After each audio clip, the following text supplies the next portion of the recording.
Hi there again, welcome to today's video. For those who don't know it yet, my name is Elenia and this is Soft Skill Atelier, where I teach you all the skills you need to bring your fashion ideas to life, from concept to completion. On today's video, I'm going to show you how to sew a long sleeve shirt. I'm going to use the long sleeve pattern we traced in the last video. If you also want to trace your own pattern, I recommend you to watch my last video first. If you want to use the same pattern I'm using right now, I have digitalized it for you and you can download it for free on the Soft Skill Berlin website. You will find the link in the description below. Shout out to my friend Caro, who has a beautiful fashion label here in Berlin called Steinbrunner. She gave me some of her leftover fabrics for me to use. So here we go. I'm gonna bring you some color onto your screen by using this beautiful neon rib fabric for today's long sleeve. Why am I using leftover fabric from other people and not getting my own fabric? First of all, we are in the middle of a pandemic and it's not so easy to just walk into a fabric store at the moment. So I'm super happy to have such beautiful fabrics at hand. But more importantly, I'd rather use up, repurpose and upcycle what is already here rather than buy new materials. Upcycling and repurposing is the motto. I encourage you to do the same and maybe first look around if someone else has some leftovers or some fabrics they don't use. Maybe you find something nice at your grandma's house or you find something while thrifting. You can also find dead stock fabric at markets and factory sales. But these days, go and look for fabrics on eBay, Etsy or Depop. So I have talked enough. I would say let's get started.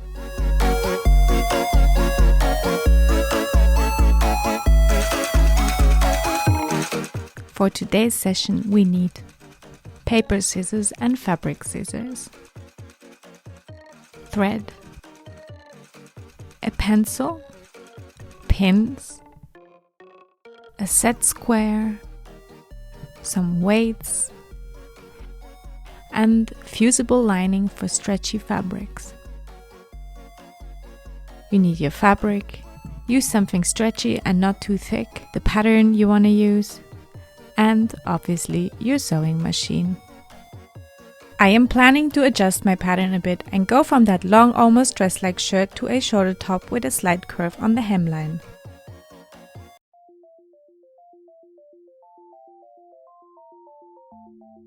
So what I do is measuring the length I would like to have from the shoulder over to the bust to the preferred length.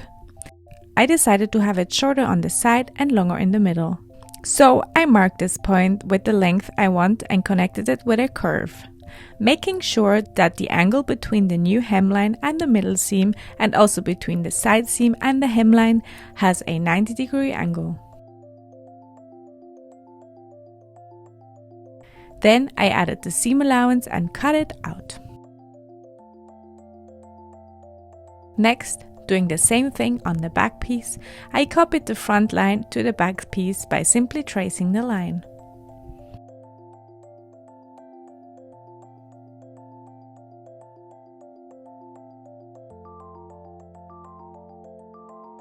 The next thing I want to do is creating patterns for the facing on the neckline and also on the hemline. The facing is an extra piece of fabric that is having the same shape that the outlines of the neckline and the hemline and is placed on the inside of the garment to create that neat finishing, which is especially helpful if you have curved lines that you cannot simply fold around to get rid of the raw fabric edges. We make the facing 7 cm wide and the new line is parallel to the outer line, in our case the neckline and the hemline. So you will end up with a curved pattern piece.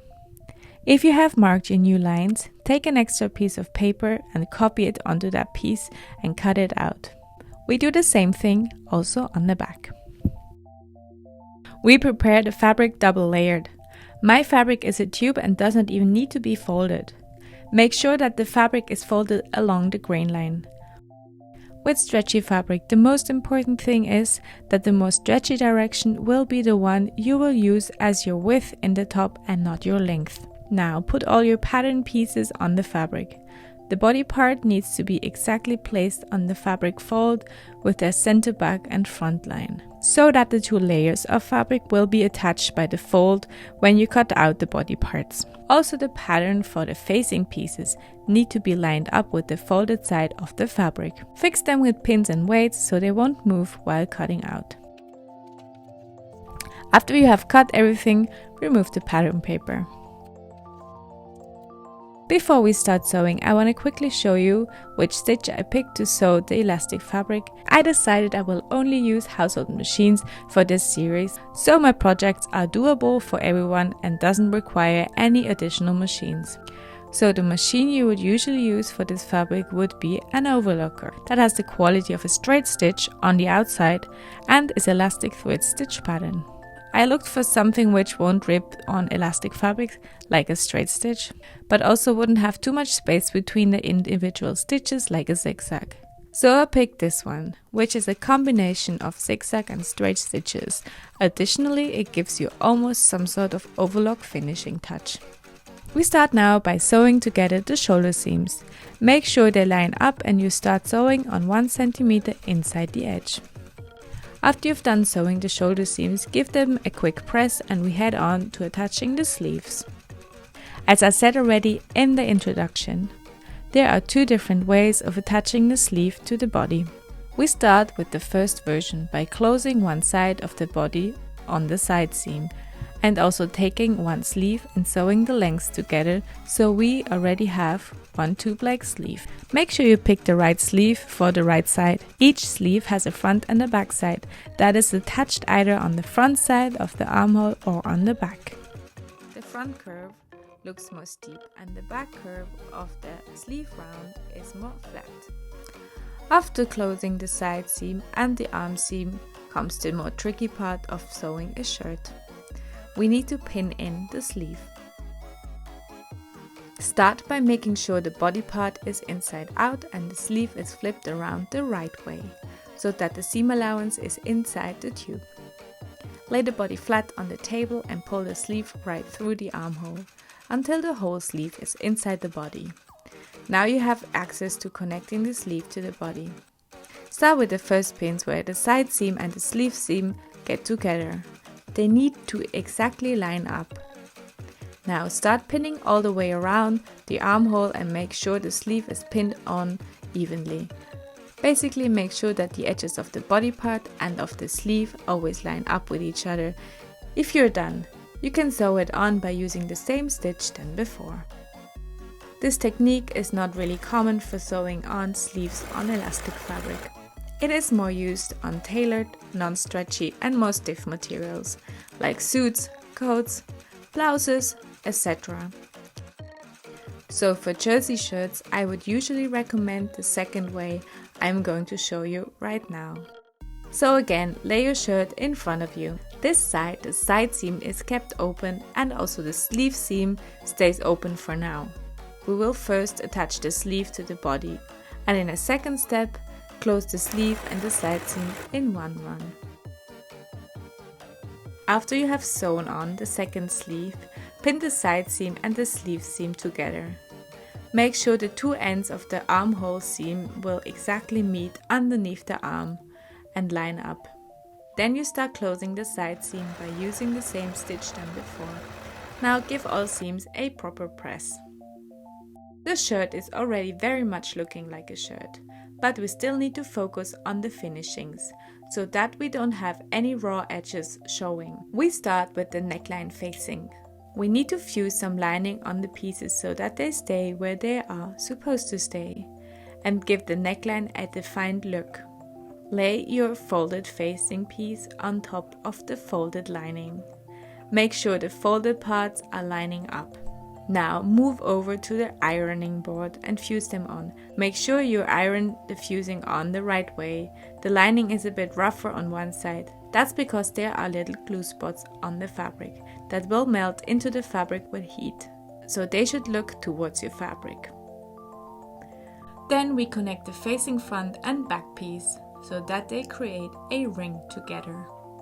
Your top should be the right way around so that the seam allowance is inside. Then place the facing inside out on top of the shirt and attach the neckline side with pins all around. Sew this one on. I use a normal straight stitch this time to keep it less bulky. Then flip the facing to the inside and again give it a proper press. Next, you do the same thing with the facing on the hemline. Except that we don't need any lining, since it doesn't need that extra strengthening to keep the shape. When all the facings are in place and nicely pressed, we need to also frame the pieces on the raw edges with our overlock-like stitch to make sure nothing can fray. In my case, the fabric doesn't really fray, but I want to make sure that the edges won't stay raw, also for aesthetic reasons. After this, there's a little hand sewing requested. It is called blind stitching. So whenever you stitch into the outside fabric, make sure you push the needle not all the way through the fabric, but only grab a few fibers. You do that hand stitching on the neck and the hemline. Last step.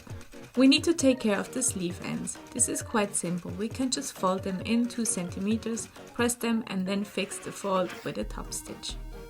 And here we go, long sleeve shirt completed.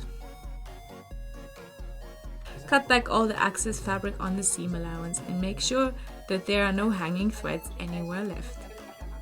Now you can try on your creation. Mine came out quite nice, but for my taste the side seams are a bit too loose and I would definitely shape them more. I also would go a little bit more extreme on the hemline curve next time. Thanks for watching my video. I hope you could learn something from it and take a picture of your design and send it to me via DM or tag me in it. In the next video, I will show you how to sew some pants based on the pattern we have traced in the last video.